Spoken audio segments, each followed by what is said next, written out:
Salam, jangan lupa like, share, dan subscribe. Juga komennya penting sekali khusus untuk para penonton setia Saifuddin Ibrahim. Bantu juga pelayanan di Indonesia lewat baca deskripsi di BCA, Indonesia bagi Kristus. Kita tonton video. Biar Bapak Pendeta tahu, ada perhatian khusus kepada orang Kristen dalam Al-Quran. Saking pentingnya dialog itu. Kenapa? Karena kita berangkat dari satu akar sumber yang sama tadinya. Kita dari Abraham. Sumber kita dari Abraham. Maka Allah katakan dalam Al-Quran, surat Ali Imran ayat 64. A'udzubillahi minasyaitonir rajim. Qul ya ahlal kitab, ta'alau ila kalimatin sawa'in bainana wa bainakum alla na'budu illallah wa la nusyrika bihi syai'a wa la yattakhidha ba'duna ba'dun arbaban min dunillah fa in tawallaw faqulu asyhadu bi anna muslimun. Oh, ini luar biasa. Bahasa Quran bahasa yang indah. Bahasa Quran bahasa yang indah. Khusus kata itu indah mungkin. Tapi kalau menggal leher orang indah, Pak. Baban. Ustadz tambal ban. Indah. 300 ayat itu indah menurut saudara. Itu akar sejarah dari Abraham. Sama. Marilah kepada kata yang sama dan tidak menyembah selain Allah. Allah pala lo. Nggak ada. Adam tidak pernah memperkenalkan bahwa pencipta langit dan bumi itu Allah Subhanahu wa Ta'ala. Tiba-tiba Adam berdoa, Rabbana zalamna anfusana wa illam taghfir lana wa tarhamna lanakunanna minal khasyirin. Kok Adam doa pakai bahasa Arab? Kok Muhammad tahu doa kayak begitu? Dalam Alkitab nggak ada itu Adam doa kayak begitu. Ngawur loh. Ini pernah debat dengan saya ngawurnya. Oh, Yesus itu bawa pedang katanya. Pak Saifuddin baru masuk Kristen. Nggak ngerti ayat itu. Waktu itu saya baca ulang itu ayatnya. Oh, tahu otaknya. Cuma sepenggal. Nggak ngerti bahasa apa yang digunakan oleh Yesus. Itu hanya bahasa kiasan Katakan ya isyarat. Muhammad, wahai ahli kitab. Siapa yang dimaksud ahli kitab? Dan apa pengertian ahli kitab? Ahli kitab itu bahasa Arab. Ahli artinya golongan. Kitab artinya kitab suci. Jadi kalau ahli kitab adalah golongan yang mendapatkan kitab suci. Karena kami umat Islam percaya adalah orang Nasrani, orang Yahudi tadinya pernah mendapatkan kitab suci. Maka dalam mukaddimah saya tadi, kalau antum pahami kalimat saya, alladzi anzalal at-taurata ala Musa wa anzalat zabura ala Daud wa anzalal injila ala Isa wa anzalal qur'ana ala Muhammad alaihi wassalatu wassalam.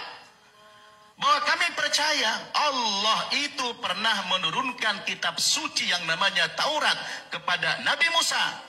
Allah pernah menurunkan Zabur kepada Nabi Daud. Allah pernah menurunkan kitab Injil kepada Nabi Isa. Dan Allah menurunkan Al-Quran kepada Nabi Muhammad. Kurang waras. Mana ada Allah Subhanahu wa Ta'ala menurunkan Taurat kepada Musa, Allah menurunkan Zabur kepada Daud, Allah menurunkan Injil kepada Isa. Allah juga menurunkan Al-Quran kepada Muhammad. Kapan Allah menurunkan Al-Quran kepada Muhammad? Pernah enggak Allah berkata, "Hei Muhammad, aku turunkan kepadamu Al-Quran"? Ada. Semua lewat Jibril. Dan yang menurunkan Taurat itu bukan Allah Subhanahu wa Ta'ala. Demikian juga kepada Daud, Zabur itu bukan dari Allah Subhanahu wa Ta'ala. Mana data? Ayatnya mana? Pengakuan sepihak Al-Quran itu yang perlu dipertanyakan sampai akhir zaman. Kebotolan kamu itu hanya emosi sesaat, tanpa kamu menganalisa, tanpa kamu memikirkan dampak kebobrokan itu.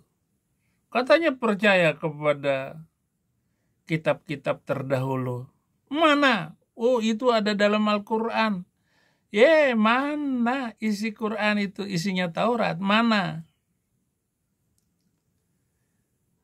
Temanya rusak semuanya. Baban. Tapi dalam perjalanannya ketika kami koreksi itu Alkitab, kalau Al-Quran mengoreksi Alkitab, yang di dalamnya ada Taurat, Zabur, dan Injil, wajar. Kenapa? Al-Qurannya datang belakangan, mengoreksi yang terdahulu pantas. Tapi antum tidak akan pernah menjumpai dalam Bible koreksi terhadap Al-Quran. Kenapa? Karena Al-Quran belum ada. Pantas. Makanya karena waktu itu ya saya koreksi Al-Quran lewat khutbah-khutbah saya, lewat perbaikan-perbaikan saya. Bahwa Al-Quran itu mengandung banyak kebobrokan, ajaran simpang siur dan porak-poranda saling kontradiktif satu dengan yang lain. Gak ada ajarannya yang benar Quran itu. Yang paling banyak penyelewengan itu adalah sejarah Abraham. Masalah sunat, masalah korban, masalah doa, masalah apa saja. Sejarah Abraham tidak lengkap. Siapa nama istri Adam, siapa nama istri Abraham, enggak jelas. Inilah kebobrokan, simpang siurnya ajaran agama kamu itu, sehingga sekarang ini karena kemajuan teknologi itu dapat dibongkar semuanya. Bukan dengan model kamu seperti itu. Di era digital saat ini berbagai perdebatan agama semakin marak terjadi, terutama di medsos. Banyak kanal YouTube, fokus diskusi hingga debat terbuka, mempertemukan perbedaan doktrin dan ajaran agama termasuk antara Katolik, Protestan. Apalagi dengan Islam yang gombal gambul Nabi pelukus suntur ngek karena racun. Tidak sedikit perdebatan lebih menonjolkan adu argumen daripada pencarian kebenaran. Bahkan pemenang debat seringkali ditentukan bukan berdasarkan kebenaran yang disampaikan, tetapi seberapa kuat seseorang mampu mempertahankan argumennya. Bukan itu. Islam bukan sebuah keyakinan yang benar. Muhammad bukan nabi. Quran bukan kitab suci. Kalau memang Quran kitab suci, amit-amit. Gampang kok untuk menilai. Gampang melihat cara berpikir logika saja. Nabi itu banyak cabulnya daripada rohaninya. Dan dia bejat. Nabi yang bejat. Nah, jika Anda berani nantang seperti yang dulu, kan porak-poranda kamu waktu debat dengan saya di Bandung. Nggak mampu memperbaiki keyakinanmu. Tetapi saudara-saudaraku yang di Indonesia, Konoha, jangan layani debat kayak begitu, karena Anda tidak bisa menjawab dengan tuntas. Apalagi lugas, jujur menyampaikannya. Anda sudah nanti dilaporkan ke polisi. Seperti saya, dilaporkan ke polisi karena mereka marah. Marah karena kalah debat dengan saya. Kalau Anda, apalagi Anda adalah orang Kristen dari kecil, nggak bisa, jangan. Harus ada saya. Tampaknya baik untuk tidak menanggapi tantangan secara langsung. Cukup lewat medsos ini. Anda tinggal tanya-tanyakan, bagi-bagi, share video. Apa yang saya sampaikan ini? Apakah orang Kristen takut untuk berdebat, ataukah gereja tidak merasa perlu untuk mempertahankan iman melalui perdebatan terbuka? Anda nggak berdebat saja, gereja dirusak sekarang ini. Kejadian lagi di Lampung, kejadian lagi di Padang, kejadian lagi di Depok. Terus menerus. Hanya itulah titian kunci iman kita. Gerakan reformasi dan iman kita yang dipelopori oleh imam-imam gereja, ada respon berbagai praktik gereja lama dengan gereja baru. Reformator seperti Calvin, Zwingli mengembangkan teori yang bertolak belakang dengan ajaran gereja Katolik. Salah satunya adalah soal skriptura, yakni bahwa kitab suci yang menjadi otoritas tertinggi dalam ajaran Kristen bukan Quran. Loh, kalau kamu koreksi, ya nggak bisa kamu koreksi. Bagaimana orang yang hidup 600 tahun setelah Alkitab mau mengoreksi hanya dari cerita kampungan, cerita dongeng. Dan Muhammad penuh dengan ajaran dongeng. Bahkan dia gila.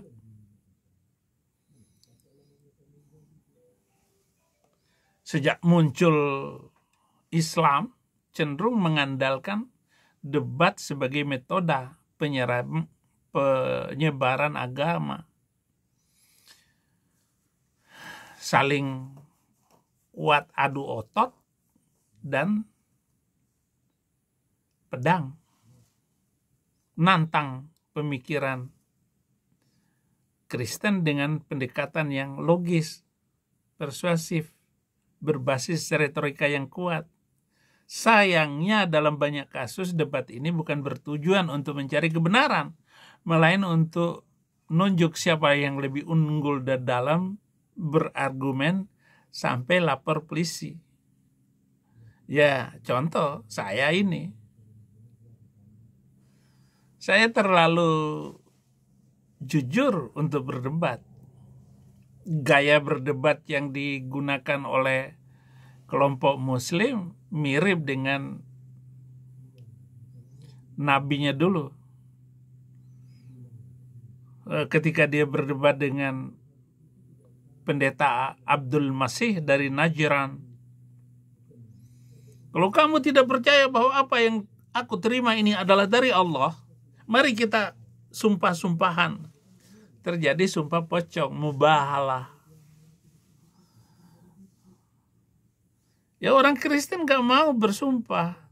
Gak boleh bersumpah. Ya, tidak. supaya tidak tersinggung tuh Muhammad, ya kami minta petunjuk. Muhammad nyerocos saja, persis kayak si Nababan ini. Akhirnya ya sumpah pocong.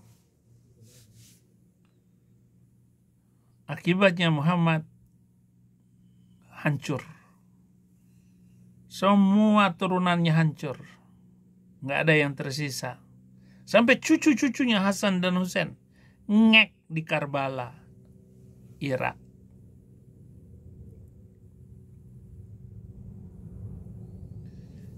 Kalau menitipkan kemampuan dalam memenangkan perdebatan daripada mencari kebenaran sejati, inilah yang menjadi alasan mengapa orang Kristen tidak mudah terpancing dalam berdebat terbuka yang hanya bertujuan untuk mempertahankan posisi, bukan menemukan kebenaran.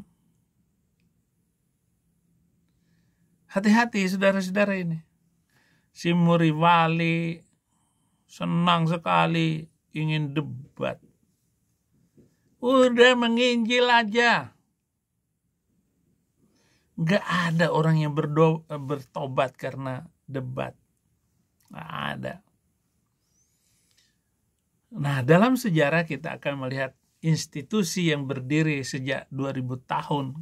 Gereja memiliki sejarah panjang dalam perdebatan teologis. Salah satu contoh adalah konsili-konsili yang dibangun, merumuskan ajaran dogma gereja. Tapi Islam tidak mempunyai dogma semacam itu. Ribut, tidak pernah berhenti. Sekarang saya tanya, apa mazhab Muhammad? Sedangkan Muhammadiyah dan NU berantem masalah mazhab. Akhirnya Muhammadiyah tidak mengikuti mazhab yang 4 itu.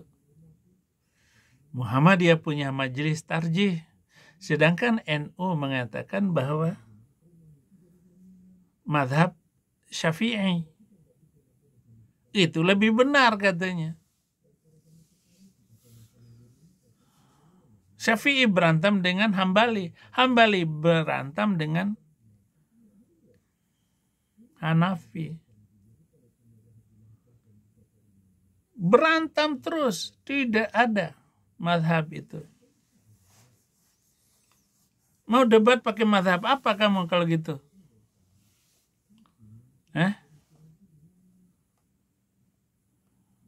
Apa yang dihasilkan oleh rumusan-rumusan Muslim tentang berdebat itu sendiri?